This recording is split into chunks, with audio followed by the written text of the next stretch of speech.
I'm begging you. Please, don't kill my little sister.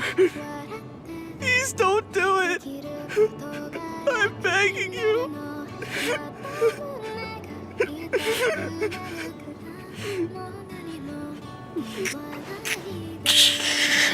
Don't grovel like that and give your enemies the chance to kill you!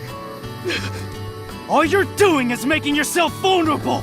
If it were even a little bit effective, your family would still be alive right now! How can a weakling like you have any hope of finding a way to heal his sister? Or hunt down a demon? Don't be ridiculous! The weak have no rights. They don't get to make choices.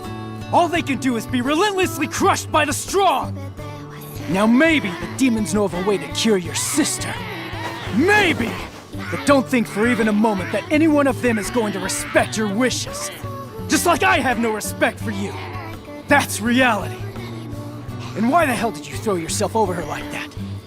Was that your way of protecting her? Why didn't you swing that hatchet? And why would you ever turn your back to me?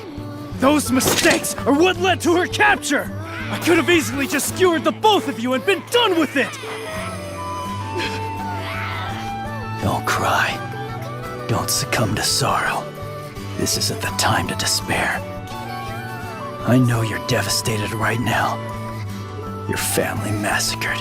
Your sister a demon. I know it hurts. I know you want to scream. I understand.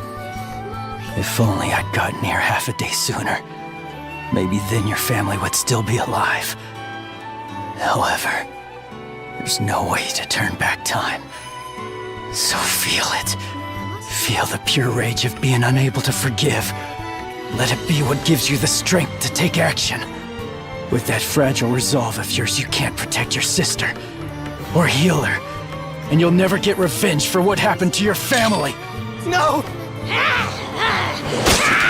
Don't you touch her!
Silent nights recalling you, a souvenir of what it could be.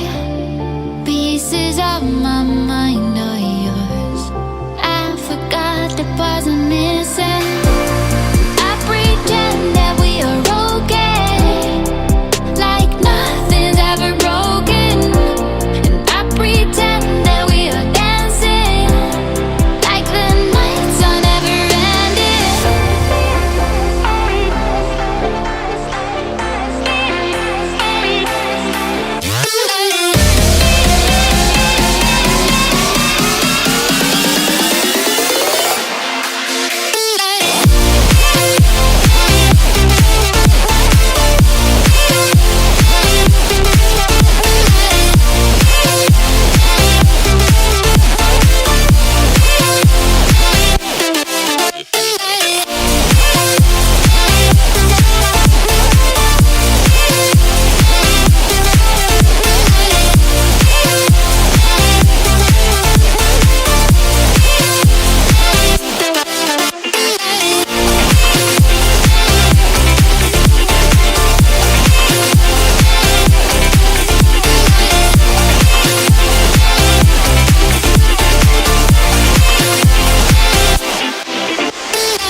しも全て投げ捨てら